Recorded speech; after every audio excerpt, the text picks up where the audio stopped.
Let's say hello and welcome to Kiran Mazumdar-Shaw joining me on this special conversation. Ms. Shaw, thank you for your time. We are talking tonight about stepping up our vaccination, about perhaps opening it for all, where we've reached and where we are headed.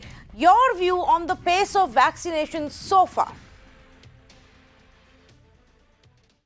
Well, I think, we started off slow and deliberate in the first phase because we wanted to make sure that we had everything working. And I think we wanted to make sure that the vaccine deployment was carried out safely. And so we gave ourselves maybe a few weeks to do that.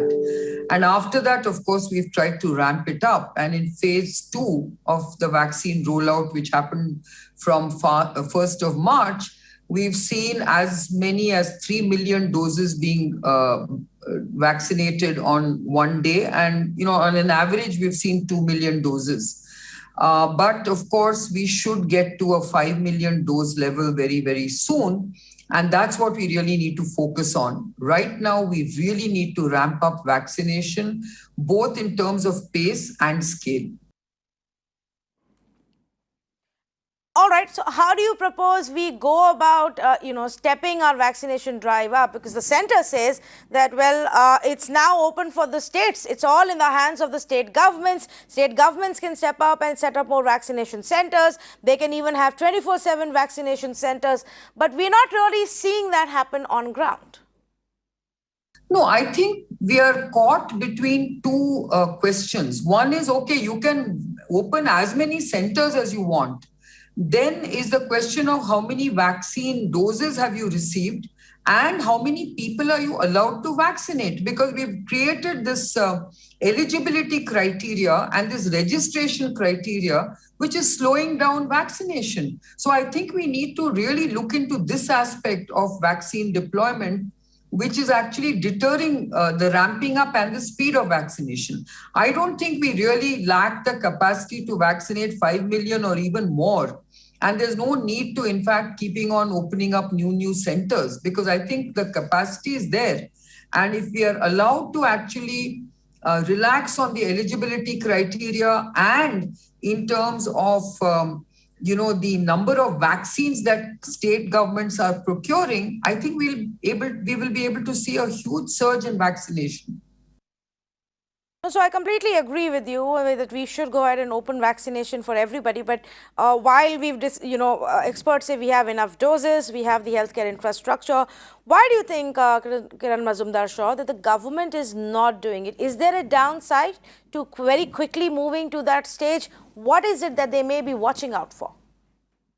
See, we are very fixated on this eligibility criteria in phase 1 and phase 2. And we are saying, we should, in phase 2, only allow 60-year-olds to be vaccinated and 45-year-olds and above with comorbidities to be vaccinated.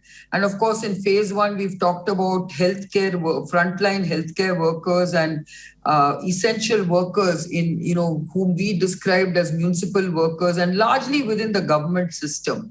Now, that state governments are actually saying, no, let's extend that terminology to the judiciary, to teachers, to NGO workers, and so on and so forth. But why have you left out the working class? Why are you leaving out the students? They are also essential for the economy and for education. So I think, we are anyway we need to basically start rolling out phase 3 parallelly. But I know we don't have enough vaccines for universalizing the vaccination right now. But in the meantime, can't we prioritize in terms of where are these surges happening? We've got 6 states that are actually accounting for this countrywide surge.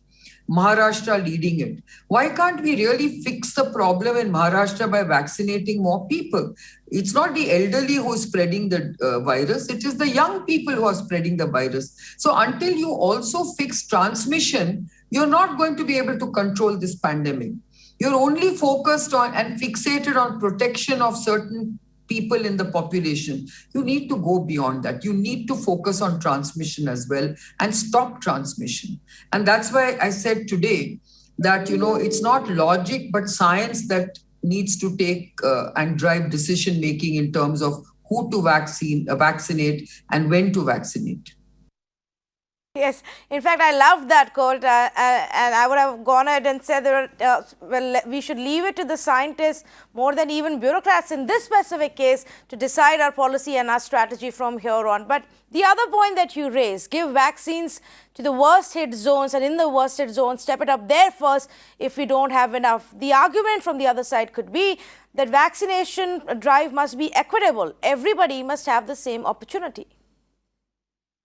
So that's where the problem is. If you're going to get into this political and logical debate saying, oh, if you want it equitable, then everybody must get the same amount of vaccines, versus the scientific rationale that where it is worst, hit, you should actually be deploying vaccines more in those areas so that the whole country is protected. So how do you argue on in terms of reasoning with these two camps? I am a scientist. I would like to use a rationale which is based on science. I would like to base a decision on data. Where is that data? And if that data tells you that these are the hot spots, this is where we need to vaccinate more.